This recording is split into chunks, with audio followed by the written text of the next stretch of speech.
Hello everybody and welcome back to our Fast Fact series. I'm Ted, your host, and for this Fast Fact we're going to look at the Yalta Conference. Now the Yalta Conference was one of many wartime conferences held and attended to by the leaders of the Soviet Republic, the United States, and the British, the United Kingdom, I should say. Winston Churchill, Franklin Roosevelt, and Joseph Stalin. They all met and they all attended the conferences. They all met each other and they all attended and discussed war strategies. The first one was at Tehran, and the Yalta was and Yalta really takes a significance.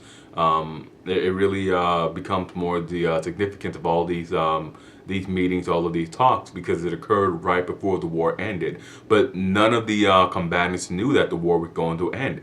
Yalta occurred in February of 1945. Now we know that the war in Europe ended in April of 1945.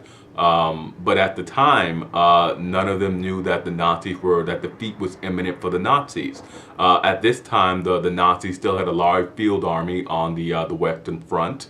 The Rhine, the Americans and the British had not broken through the Rhine. The Battle of the Bulge was just ending. But we also know that on the Eastern Front, the Germans were in retreat. The great campaign against the Soviet Union had failed. More than 1 million men had died on the German end, on the Nazi end. And that, as we were speaking, the Germans were barreling through the Baltic countries and barreling through Poland on their way to Berlin. And the Yalta Conference was not a peace conference because peace had not been attained. It was a wartime conference. This was a conference in which the Allied powers came together to make deals, to speak to each other, to offer encouragement, and to make deals to ensure that the alliance did not fall apart before victory was attained. It was not meant to set up permanent post-war settlements. It was meant it was meant to reaffirm each side's commitment to victory. As they push forward towards defeating their foes, most notably the Nazis in Germany. Now, at this conference, many people hold the view that that Franklin Roosevelt gave away the peace, that it was American forces who had bled and did all the work, the hard work, making the armaments and fighting the big battles to defeat the Nazis, to defeat the Axis powers. And at this conference, Franklin Roosevelt simply gave away all of that to Joseph Stalin for worthless promises. The reality is far different than that. It's far from that at all. Stalin had already conquered Eastern Europe at that point. At that point, what we would later come to call the Iron Curtain countries, those countries behind it, they were already in Stalin's possessions. There was nothing that could be done to prevent the Soviets from garrisoning and maintaining forces and really directing those countries towards Moscow. And Stalin had a major incentive towards doing that. Twice in the past wars, the Soviets had been attacked from the West. The Western borders had been vulnerable. It made perfect sense for Soviet leadership to advocate and to push to strengthen the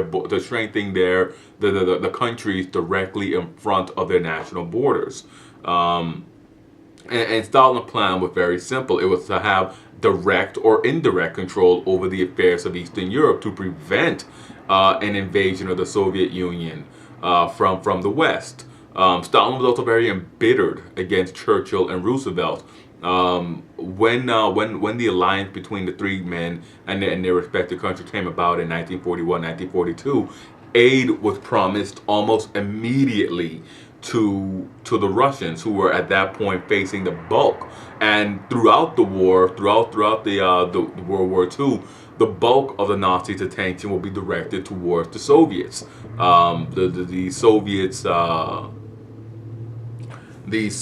had to contend with this very pressing, this very heavy, this very weighted attack by the Nazis, and they had to fight through that all by themselves. They were promised aid. They were promised aid in 1942, aid that did not come until 1944. That the Germans that the British and the Americans would fight, would invade France, and put pressure along the Rhine, forcing the Germans to split their forces. That aid did not come until it really was not needed, until the Germans were already in retreat, had already decisively lost against the Soviets in the East. So Stalin was very embittered because of the slowness to act against the Germans in the West. Hitler committed suicide in his Berlin bunker shortly after the Yalta Conference, and the entire Nazi war effort collapsed. It collapsed as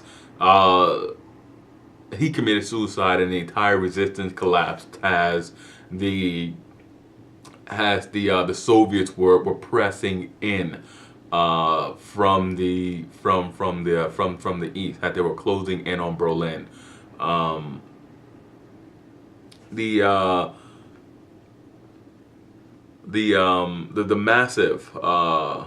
massive debts, the great destruction that the Soviets incurred, really made Yalta the Yalta the place where they were determined to sort of strike some favorable balances. But even with that, the conference yielded a lot of positive results for the Allies.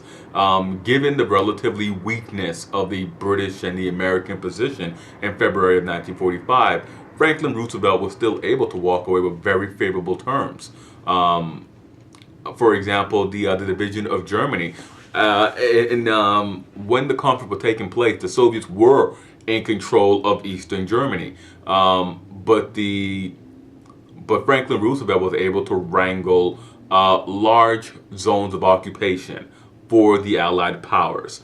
And moreover, from those large zones of occupation, they were able to argue for an occupation zone for the French, who had been knocked out of the war in early 1940, 1941. Really 1940. They were able to argue for a zone of occupation for them, as well as the promise of free elections. And really, the promise of free elections were all that could be asked for in Eastern Europe.